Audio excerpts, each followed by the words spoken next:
Bismillahirrahmanirrahim. Rabbi shrah li sadri wa yassir li amri wahlul 'uqdatam min lisani yafqahul qawli. Allahumma shalli ala sayyidina Muhammad wa ala ali sayyidina Muhammad. Assalamualaikum warahmatullahi wabarakatuh. Pasal ke-19 dalam kitab Sirul Asrar karya Syekh Abdul Qadir Al-Jailani menjelaskan tentang al-wajdu dan bersihnya hati. Allah Subhanahu wa Ta'ala berfirman, gemetar karenanya kulit orang-orang yang takut kepada Tuhannya, kemudian menjadi tenang kulit dan hati mereka ketika mengingat Allah. Quran Surat Az-Zumar. Dan Allah Subhanahu wa Ta'ala berfirman, maka apakah orang-orang yang dibukakan Allah hatinya untuk menerima agama Islam lalu ia mendapat cahaya dari Tuhannya sama dengan orang yang membatu hatinya? Maka kecelakaan yang besarlah bagi mereka yang telah membatu hatinya untuk mengingat Allah.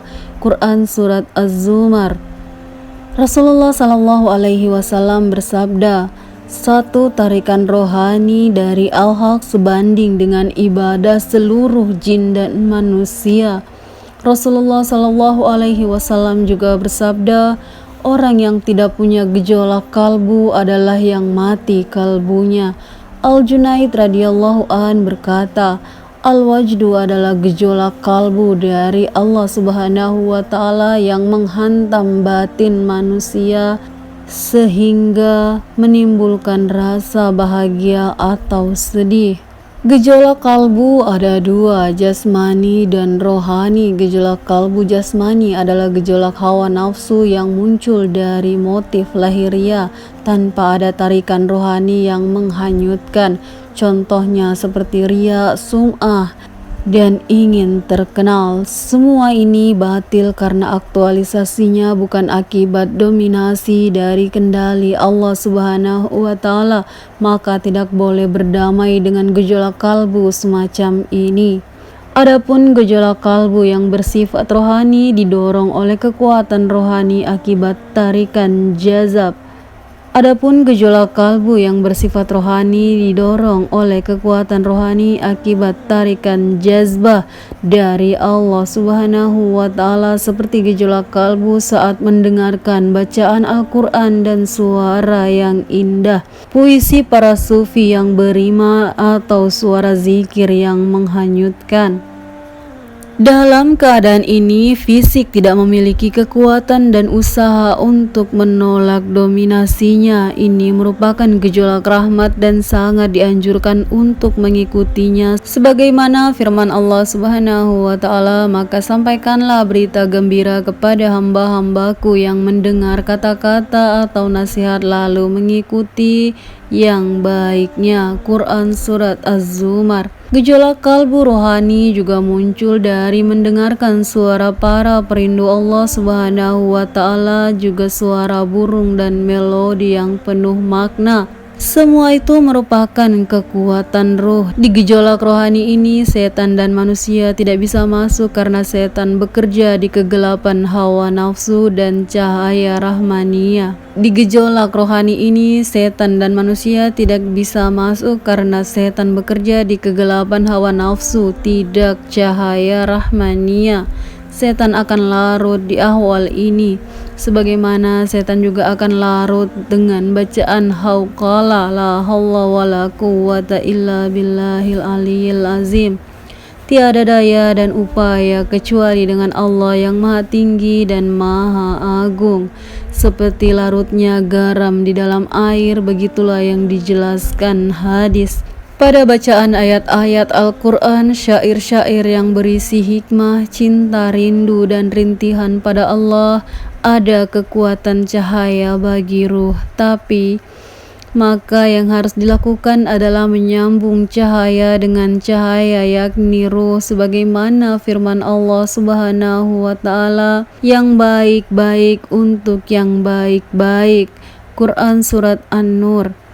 Adapun gejolak kalbu dari setan dan dari hawa nafsu tidaklah memiliki cahaya, justru mengandung kegelapan, kekufuran, dan kesesatan. Maka yang gelap bertemu gelap, yaitu nafsu dan gejolak kalbu semacam ini akan menguat karena keindahannya yang menipu. Sebagaimana firman Allah yang keji-keji untuk yang keji-keji, Quran Surat An-Nur. Dalam gejolak kalbu semacam ini sama sekali tidak ada kekuatan roh. Terkait dengan ekspresi gerak tubuh akibat gejolak kalbu rohani, terdapat dua macam ekspresi gerak yang dikehendaki pelakunya, ikhtiari, dan ekspresi gerak di luar kehendak pelakunya atau ikhtiari. Ekspresi gerak ikhtiari ini semisal ekspresi gerak yang muncul dari badan yang sehat, bukan gerak dari badan akibat luka, sakit, atau penyakit. Semua gerakan semacam ini tidak dianjurkan dalam tasawuf. Adapun gerakan ikhtiari yang muncul karena sebab lain seperti energi rohani, maka hal ini tidak bisa dibuat-buat oleh kehendak nafsu sekalipun. Sebab gerakan-gerakan semacam ini menguasai gerak tubuh seperti menggigil saat demam tinggi. Gerakan itirori ini jika sudah menguasai maka tidak mampu menahannya, maka tidak ada lagi pilihan untuk menolak. Maka gejolak kalbu al-wajdu jika sudah menguasai ekspresi rohani, gerak yang dihasilkan merupakan gerak hakiki dan gerak jiwa. Gejolak kalbu atau al-wajdu dan gejolak pendengaran atau as-sima dengan dua sarana yang melahirkan gerak jiwa. Sebagaimana hal itu muncul di dalam kalbu para perindu Allah Subhanahu wa Ta'ala dan para ahli ma'rifat. Keduanya adalah makanan para kekasih Allah Subhanahu wa Ta'ala dan vitamin bagi para pencari Allah. Dari Rasulullah Sallallahu Alaihi Wasallam, beliau bersabda, merasakan gejolak pendengaran bagi sebagian kaum adalah fardu, bagi sebagian lainnya sunnah, dan sebagian lainnya adalah bid'ah. Fardu bagi orang-orang yang hawas, sunnah bagi kekasih Allah, dan bid'ah bagi orang-orang yang lalai. Rasulullah Shallallahu Alaihi Wasallam bersabda, orang yang tidak tergerak jiwanya karena mendengar syair-syair indah, melihat musim semi dan semerbak bunganya, kayu dengan suara merdu taluannya, adalah orang yang rusak kepekaan rasanya. Tidak ada obat untuk orang seperti ini. Dia lebih rendah dari keledai dan burung, bahkan dari semua binatang ternak. Sebab semua binatang tersebut masih dapat merespon irama melodi. Makanya burung banyak yang hinggap di atas kepala Nabi Daud alaihi salam untuk mendengar suaranya yang merdu.